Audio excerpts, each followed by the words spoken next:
Les représentants de l'entreprise américaine OpenAI sont à Ottawa ce soir. Ils ont été convoqués par le gouvernement fédéral pour expliquer leur protocole de sécurité.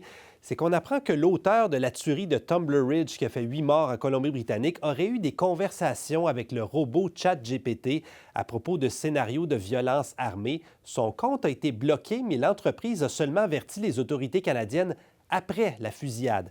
Alors, ça soulève énormément de questions. Avec nous pour discuter de tout ça, Sébastien Gams, qui est professeur au département d'informatique de l'Université du Québec à Montréal, spécialisé, entre autres, dans les questions éthiques entourant l'intelligence artificielle. Bonsoir. Bonsoir. Expliquez-nous comment ça fonctionne. Donc, si on pose des questions à ChatGPT et qu'on utilise certains mots ou qu'il y a des propos plus inquiétants, il y a comme une petite lumière rouge là, qui allume dans les bureaux de l'entreprise?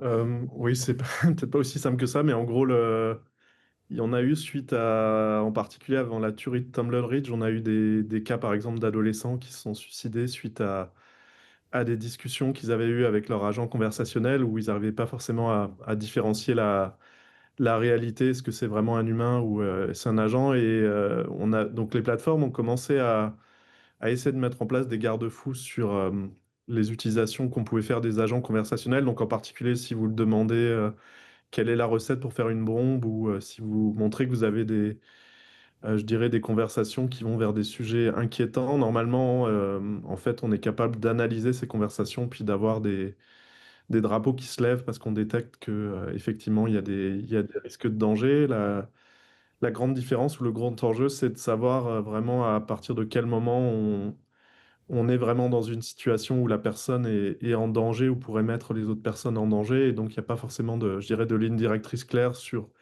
à quel moment la compagnie devrait vraiment être capable de dire, ben là, on est dans une situation de danger imminent versus, je ne sais pas si on imagine dans un an qu'un étudiant qui fait une présentation devant sa classe sur la tuerie de Tumbler Ridge et les morts qu'il y a eu, c'est pas facile forcément de différencier en fonction du contexte le risque urgent, je dirais, de danger. Je comprends. Donc là, il n'y a rien qui oblige l'entreprise à avertir la police ou les autorités si jamais il y a quelque chose d'inquiétant, même si on décide de suspendre le compte de l'usager, là.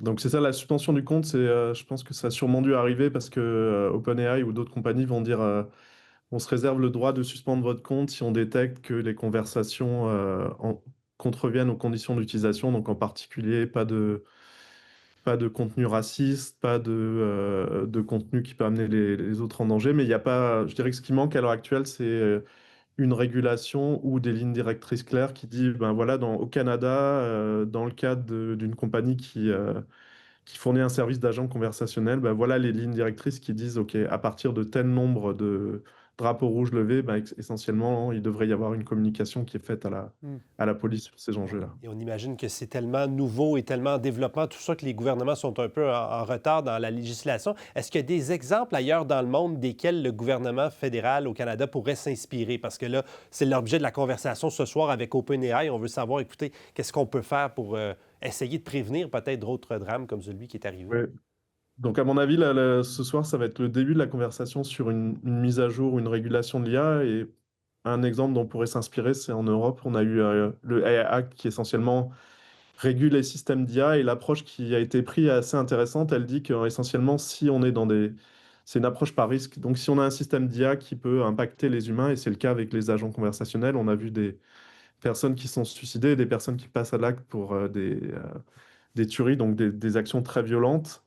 Dans ces cas-là, en fait, on va demander aux fournisseurs d'IA de vraiment avoir des obligations beaucoup plus élevées. Donc, par exemple, d'être transparent sur comment le modèle fonctionne, d'être transparent sur comment les garde-fous sont mis en place, d'être capable d'être audité les pratiques. Donc ça pourrait être un exemple dont on pourrait s'inspirer. Là, juste pour rappeler, au niveau du Canada, on avait un projet de régulation de l'IA qui a été mis sur pause au changement de gouvernement, mais j'imagine que les événements récents comme Tumbler Ridge, ça va éventuellement réactiver les discussions sur est-ce qu'on veut aller vers une régulation de l'IA au niveau fédéral et en partie être capable d'encadrer tous ces usages émergents et les risques associés.